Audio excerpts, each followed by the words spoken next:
students, how are you? My name is Dr. Jyoti Singh and today I am going to discuss with you digestion in humans. हम इस video में बात करेंगे कि humans में food का digestion कैसे होता है और इसमें कौन कौन से ऑर्गन्स इन्वॉल्व होते हैं, ठीक है। So we take in food through the mouth. हम सबको पता है कि हम खाना कैसे खाते हैं, अपने माउथ से खाते हैं, अपने मुंह से खाते हैं, ठीक है। डाइजेस्ट एंड यूटिलाइज इट, अपने मुंह से खाना खाते हैं, उसको पेट में डाइजेस्ट करते हैं। डाइजेशन की वजह से हमारे को बहुत सारी एनर्जी मिलती है in the form of adenosine triphosphate, जिसको कि हम शॉर्ट में ATP कहते हैं, जिसको कि हम energy currency of the cell, energy currency भी कहते हैं। जैसे कि हमारे पास पैसा होता है, उससे हम कुछ भी खरीद सकते हैं, वैसे ही हम जब फूड को डाइजेस्ट करते हैं तो उससे एनर्जी मिलती है in the form of ATP, और इस एनर्जी को हम किसी भी तरीके से यूज कर सकते हैं, दौड़ने में, भागने में, पढ़ने में, लिखने में, अपनी मेटाबॉलिक एक्टिविटीज को करने के लिए भी हमें बहुत सारी एनर्जी चाहिए होती है, उधर भी हम इस एनर्जी को यूज कर सकते हैं, ठीक है। तो इसीलिए लिखा है कि हम फूड जो है माउथ से खाते हैं, उसको डाइजेस्ट करते हैं और फिर उससे निकली हुई एनर्जी को यूटिलाइज करते हैं, ठीक है। The unused part of the food are defecated, यानी कि जब हम फूड से एनर्जी डिराइव कर लेते हैं तो बहुत सारा उसमें से वेस्ट प्रोडक्ट भी बचता है। जैसे आप सबने गन्ने का जूस पिया होगा या मौसम्बी का जूस पिया होगा, है ना। तो जब उसमें से जूस निकल जाता है तो उसके पीछे बहुत सारा अनयूज्ड पोर्शन भी बचता है ना।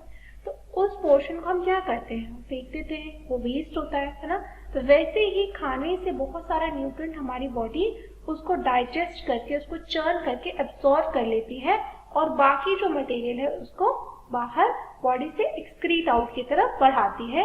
इसी को हम कहते हैं defecation, okay. Have you ever wonder what happened to the food inside the body? आपने सोचा है कभी कि फूड के साथ बॉडी के अंदर क्या क्या होता होगा, है ना। जैसे हमने फूड को खाया, उसको दांतों से चबाया और उसमें बहुत सारा सलाइवा हमारा जो मुंह के अंदर है वो लगा, फिर अंदर जाके उसके साथ क्या क्या होता होगा, कभी आपने सोचा होगा कैसे उससे एनर्जी निकलती है। ये सारी डिटेल्स हम इस चैप्टर में अभी पढ़ेंगे। The food passes through a continuous canal. जो हम फूड खाते हैं हमारी बॉडी में आने के बाद, देखो जैसे यहाँ पे फिगर दिख रही है, हमारी बॉडी में फूड आने के बाद जैसे हमने यहाँ से फूड खाया माउथ से, तो ये बकल कैविटी है। ये जो कैविटी है इसको हम कहते हैं नेसोफेरिंजियल या बकल कैविटी कहते हैं। ये जो मुंह के अंदर का ये जो पोर्शन है इसको बकल कैविटी कहते हैं। यहाँ से खाना आएगा यहाँ, ठीक है। और ये हमारी ये वाला जो पोर्शन है ये हमारी विंड पाइप है, ठीक है। दोनों अगल बगल ही रहते हैं ये, ठीक है। विंड पाइप होती है और इसके पीछे जो दूसरी पाइप है ये वाली, ये है हमारी फूड पाइप, ठीक है। या इसको हम ओइसोफेगस भी कहते हैं। नॉर्मल टर्म में हम इसको फूड पाइप कहते हैं, नॉर्मल आम बोलचाल की भाषा में फूड पाइप कहते हैं। साइंटिफिक लैंग्वेज में हम इसको ओइसोफेगस कहते हैं, ओके। एंड यहाँ पे सलाइवरी ग्लैंड होता है हमारे बकल कैविटी में, ताकि बहुत सारा सलाइवा हमारे मुंह में निकले जो कि हमारे खाने के चारों तरफ लग जाए और उसके डाइजेशन में, खाने के डाइजेशन में हेल्प करे। हमारे खाने में बहुत सारे कॉम्प्लेक्स मॉलिक्यूल्स रहते हैं, जैसे स्टार्च, कार्बोहाइड्रेट, प्रोटीन, ठीक है। तो जो स्टार्च है बेसिकली उसको सलाइवा जो है डाइजेस्ट करता है। स्टार्च जो होता है बहुत सारे ग्लूकोज मॉलिक्यूल के आपस में मिलने से स्टार्च बनता है। जनरली हम जो खाना खाते हैं, कार्बोहाइड्रेट खाते हैं, वो स्टार्च की फॉर्म में होता है। तो इस स्टार्च को छोटे छोटे टुकड़ों में तोड़ के ग्लूकोज का प्रोडक्शन करता है ये हमारे जो सलाइवा होता है, और इसी ग्लूकोज से फिर हमें ATP रिलीज होती है। इसकी होल डिटेल प्रोसेस हम अभी थोड़ी देर में पढ़ेंगे, ठीक है। उसके बाद खाना कहाँ जाता है, ये फूड पाइप से होते हुए सीधे हमारे स्टमक में आता है। ये जो पोर्शन है ये हमारा स्टमक है, पेट में आता है। यहाँ पे इसको बहुत सारे एंजाइम्स और डिफरेंट pH पे इस खाने में से बहुत सारे प्रोटीन का डाइजेशन होता है, ठीक है। प्रोटीन का डाइजेशन होता है। इसी स्टमक में डिफरेंट एंजाइमेटिक जूसेस जो है रिलीज होते हैं गॉल ब्लैडर के थ्रू, पेनक्रियास के थ्रू, ठीक है, लीवर के थ्रू। बहुत सारे डाइजेस्टिव जूसेस इसी स्टमक में रिलीज होते हैं ताकि इस खाने में से प्रोटीन, कार्बोहाइड्रेट, फैट, इन सबका डाइजेशन हो और इन सबसे एनर्जी रिलीज हो सके। उसके बाद जो वेस्ट मटेरियल बचता है वो इसी स्टमक से होते हुए आगे बढ़ता है। ठीक है, अभी भी बहुत कुछ थोड़ा बहुत NaCl, वाटर, जो कि बॉडी की जिसकी जरूरत है उनका एब्जॉर्प्शन यहाँ पे होता रहता है। ठीक है, फिर उसके बाद जो फूड है वो सीधे हमारे स्मॉल इंटेस्टाइन में, ये जो बहुत सारा ये ऐसे मुड़ा चुंगा ऐसे देख रहे हो, इसको हम कहते हैं स्मॉल इंटेस्टाइन। इवन दो कि इसकी लेंथ बहुत ज्यादा होती है फिर भी इसका नाम स्मॉल इंटेस्टाइन है। जानते हो क्यों? स्मॉल इंटेस्टाइन और लार्ज इंटेस्टाइन का नाम इनके डायमीटर के बेसिस पे पड़ा है। स्मॉल इंटेस्टाइन का जो डायमीटर है, जो चौड़ाई है, वो कम है और लार्ज इंटेस्टाइन, देखो ये लार्ज इंटेस्टाइन मोटी है और ये स्मॉल इंटेस्टाइन पतली है, इसी वजह से इनके डायमीटर के बेसिस पे इनका नाम लार्ज इंटेस्टाइन और स्मॉल इंटेस्टाइन पड़ा है। ठीक है, तो स्मॉल इंटेस्टाइन में ये फूड ट्रेवल करता है। यहाँ पे भी बहुत सारा जो बॉडी से वेस्ट निकल रहा है, अभी भी बॉडी चेक करती रहती है कि कहीं कोई सॉल्ट, कोई मिनरल, कोई वाटर, इन सबका एब्जॉर्प्शन करती रहती है। ठीक है, अगर बॉडी को जरूरत है तो। और उसके बाद स्मॉल इंटेस्टाइन से ये जो वेस्ट मटेरियल है ये लार्ज इंटेस्टाइन में आता है यहाँ से, और लार्ज इंटेस्टाइन से होते हुए ये वापस से हमारे एनस में आता है और यहाँ से ये बॉडी से रिलीज आउट हो जाता है। ओके, तो इस तरीके से हमारा ये पूरा पाथवे है जो कि हमारा फूड ट्रेवल करता है after going inside our body. Okay, now moving ahead, अगर हम बात करें कि हमारे डाइजेस्टिव सिस्टम के कौन कौन से पार्ट्स हैं, तो मैं आपको सबसे पहले एक बात बता दूं कि ये ह्यूमन डाइजेस्टिव सिस्टम, ये जो डायग्राम है ह्यूमन डाइजेस्टिव सिस्टम की, ये बहुत ज्यादा इंपॉर्टेंट है। ठीक है, इसको एज इट इज आप बनाना सीख लो, एक बार दो बार देख के बनाओ। ठीक है, और लेबलिंग देखिए, आपकी लाइन कहीं से भी क्रॉस नहीं की गई, ये लाइन इसको क्रॉस नहीं कर रही है, एकदम स्ट्रेट लाइन खींच के बनाई गई स्केल से। ठीक है, तो आपको भी लेबलिंग ऐसी करनी, किसी भी डायग्राम में अगर लेबलिंग नहीं करोगे तो कोई नंबर नहीं मिलता है। ठीक है, इसीलिए लेबल करना भी उतना ही जरूरी है जितना कि डायग्राम बनाना। अगर एक से दो बार आप इसको देख के बनाना सीख लोगे तो देन आपको तीसरी बार आप इसको बिना देखे भी बना सकते हो बहुत आराम से। ओके, नाउ अगर हम डिस्कस करें कि डाइजेस्टिव सिस्टम के कौन कौन से मेजर कंपोनेंट्स होते हैं, कौन कौन से मेजर पार्ट्स होते हैं, तो हमें देखने को क्या मिलेगा? हमें देखने को मिलेगा कि सबसे पहला पार्ट है हमारा बक्कल कैविटी, यानी हमारा माउथ। माउथ को ही साइंटिफिक लैंग्वेज में हम बक्कल कैविटी कहते हैं। देन फूड पाइप और ओइसोफेगस, देन तीसरा है स्टमक, फिर चौथा है small intestine, large intestine, ending in the rectum and the anus. तो ये सारा जो नाम है ये आपको याद होना चाहिए और सीक्वेंस से याद होना चाहिए। दो सीक्वेंस से याद होगा तो ही आप डाइजेस्टिव सिस्टम को बेहतर तरीके से समझ पाओगे। Okay, so it is not a very long part, these parts together form the alimentary canal और digestive tract। तो डाइजेस्टिव सिस्टम को ही हम एलिमेंट्री कैनाल कहते हैं। कई बार क्वेश्चन घुमा के पूछा जाता है एग्जाम में कि draw a label diagram of alimentary canal और ह्यूमन एलिमेंट्री कैनाल, तो आपको डाइजेस्टिव सिस्टम की ही डायग्राम ड्रॉ करनी है। ठीक है, या ऐसे भी पूछ सकता है कि draw diagram of digestive system, human digestive system. In any ways you have to draw the same diagram. Okay, elementary canal or the digestive system both are same thing. Okay, the food components gradually get digested as food travels through the various compartments. तो जैसे जैसे different parts में जाता है, buccal cavity, food pipe, stomach, small intestine, तो food जो है धीरे धीरे डाइजेशन की तरफ बढ़ता है। Okay, now moving ahead, here you can see like after going into the stomach, like various glands associated with the canal such as salivary gland, liver and pancreas. So salivary gland, liver, pancreas, they secrete digestive juices. तो जो हमारा खाना पचता है ऐसे नहीं कि travel करने की वजह से पचता है, नहीं, उसके ऊपर डिफरेंट जो हमारी बॉडी डाइजेस्टिव जूसेस बनाती है, वो डाइजेस्टिव जूसेस उस फूड के ऊपर एक्ट करते हैं ताकि उस खाने में से प्रोटीन, न्यूट्रिशन जो है वो बॉडी निकाल सके, उसको चर्न कर सके। ठीक है, तो इसके लिए सलाइवरी ग्लैंड, लीवर और पैनक्रियास से बहुत सारे डाइजेस्टिव जूसेस सिक्रीट होते हैं। तो the digestive juices convert complex मतलब जो बहुत सारी चीज़ों से मिलके बनती है कोई चीज़, जैसे कि हमारा खाना, हमारे खाने में बहुत सारा फैट होता है, प्रोटीन होता है, विटामिन होता है, कार्बोहाइड्रेट्स होता है, मिनरल्स होता है, इतनी सारी चीज़ें रहती हैं, ठीक है। तो ये फूड कॉम्प्लेक्स है, लेकिन बॉडी इंडिविजुअल इन चीज़ों को कॉम्प्लेक्स से सिंपल कर देती है।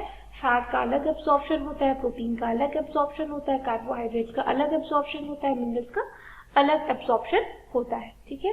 तो इन कॉम्प्लेक्स सब्सटेंसेस को सिंपल चीजों में तोड़ देती है। जैसे स्टार्च एक कॉम्प्लेक्स सब्सटेंस है, उसका सिंपल वर्जन है ग्लूकोज, ठीक है, बड़े को छोटे में तोड़ देती है। Okay, substances of food into simpler one, complex substances को सिंपल सब्सटेंस में कन्वर्ट कर देती है। The digestive tract and the associated glands together constitute the digestive system. Now let us know what happens to the food in different parts of the digestive tract. तो सबसे पहले हम देखेंगे mouth और बक्कल कैविटी में क्या होता है फूड के साथ। Food is taken into the body through the mouth. हम सबको पता है फूड कैसे लेते हैं, माउथ के थ्रू ही खाते हैं, माउथ दांतों के थ्रू उसको चबाते हैं और माउथ में उसको लेते हैं, उसके बाद उसको घोट जाते हैं, इंजेस्ट कर देते हैं, ठीक है। और इस प्रोसेस को हम कहते हैं इंजेशन। फूड को अंदर लेने की प्रोसेस को हम कहते हैं इंजेशन। वी च्यू मतलब चबाते हैं, we chew the food with the teeth and break it down mechanically. Mechanically मतलब अपने दांतों से तोड़ते हैं, ठीक है। एंजाइमेटिक डाइजेशन नहीं करते हैं, पहले उसको माउथ से दांतों से मैकेनिकली तोड़ते हैं, ठीक है, इनटू स्मॉल पीसेस, यानी दम लगा के तोड़ते हैं। Each tooth is rooted in a separate socket in the gum. हम जानते ही हैं कि दांत जो है हमारे डिफरेंट सॉकेट्स में डिफरेंट हमारे टीथ होते हैं, और with the help of teeth हम अपने फूड को ग्राइंड करते हैं, पीसते हैं, छोटे छोटे टुकड़ों में तोड़ देते हैं। Our teeth vary in appearance and perform different functions accordingly they are given different names. हमारे टीथ, हमारे पास बहुत सारे तरह के टीथ होते हैं, ठीक है, जैसे कि मोलर, जैसे जो हमारे पीछे वाले टीथ होते हैं बिल्कुल बड़े बड़े वाले टीथ, उनको मोलर कहते हैं। उसके बाद हमारे पास प्री मोलर्स होते हैं, ठीक है, जो उनसे थोड़े छोटे होते हैं।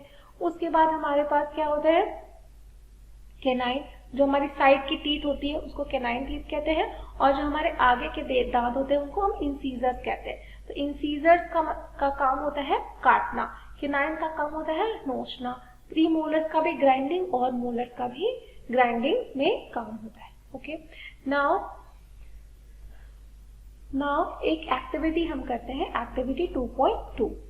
Wash your hands, look into the mirror and count your teeth. अपने दांत, मुंह और हाथ को धो लीजिए, क्योंकि हाथ पे बहुत सारे जर्म्स हो सकते हैं। अगर हाथ आप मुंह में डालोगे तो बहुत सारे जर्म्स आपके मुंह में जा सकते हैं, इसीलिए मुंह में उंगली डालने से पहले आपको हाथ धोने के लिए कहा गया है।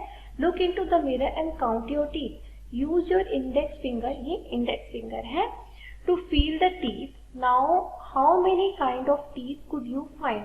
Take a piece of an apple or bread to eat.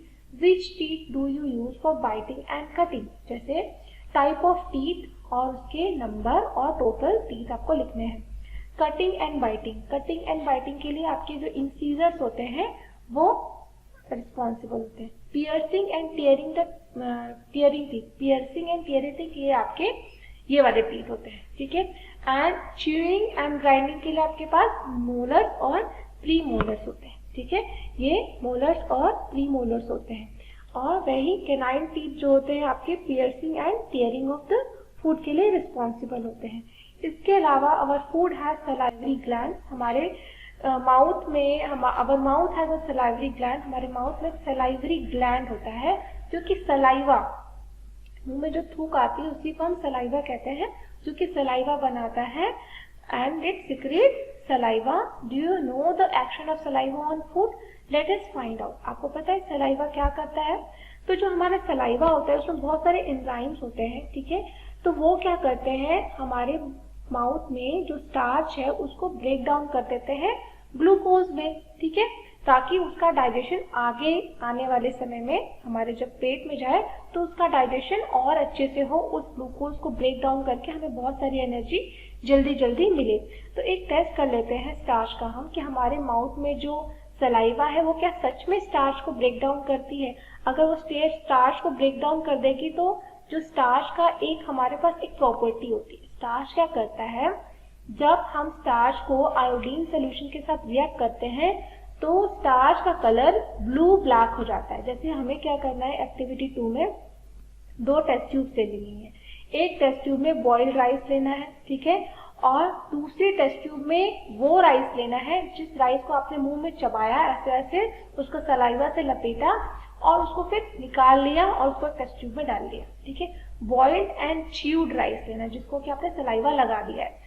फिर क्या करना है कि दोनों टेस्ट ट्यूब्स में आपको 3-4 ड्रॉप्स जो है स्टार्च का डालना है। तो आप टेस्ट ट्यूब ए में क्या देखोगे, क्योंकि इसमें केवल बॉइल्ड राइस, इसमें कोई स्टार्च, इसमें कोई भी सलाइवा नहीं लगा है, तो इस बॉइल्ड राइस में खूब सारा स्टार्च होता है जिसकी की वजह से इसका कलर ब्लू ब्लैक हो गया। जैसे ही कि हमने इसमें आयोडीन डाला, आयोडीन सोल्यूशन अगर हम इसमें डालेंगे तो इसका कलर ब्लू ब्लैक हो जाएगा, क्योंकि स्टार्च जब आयोडीन से रिएक्ट करता है तो ब्लू ब्लैक कलर देता है। वही टेस्ट ट्यूब बी में अगर हम जो बॉइल्ड राइस था उसको हमने च्यू किया और उसको रखा, इसमें जब हम आयोडीन सोल्यूशन ऐड करेंगे तो इसका ब्लू ब्लैक कलर नहीं होगा, क्योंकि इसमें सारा का सारा जो स्टार्च था राइस के अंदर वो हमारे सलाइवा की वजह से ग्लूकोज में कन्वर्ट हो गया है, ठीक है। ये हमारे सलाइवा के अंदर जो भी एंजाइम्स होती हैं वो इस स्टार्च को ब्रेक डाउन कर देती है ग्लूकोज में, और ग्लूकोज जो है आयोडीन के साथ रिएक्ट करके कोई भी रिएक्शन नहीं देता है। इसी वजह से टेस्ट ट्यूब ए का कलर जो है ब्लू ब्लैक हो गया और टेस्ट ट्यूब बी का कलर कुछ भी नहीं बदला। ओके, सो आई होप कि आपको ये टॉपिक अच्छे से समझ में आ रहा है। And if you find any difficulty in understanding any of the topics, then you can write to me in the comment section. In the next video I will discuss this portion again further. Thank you so much.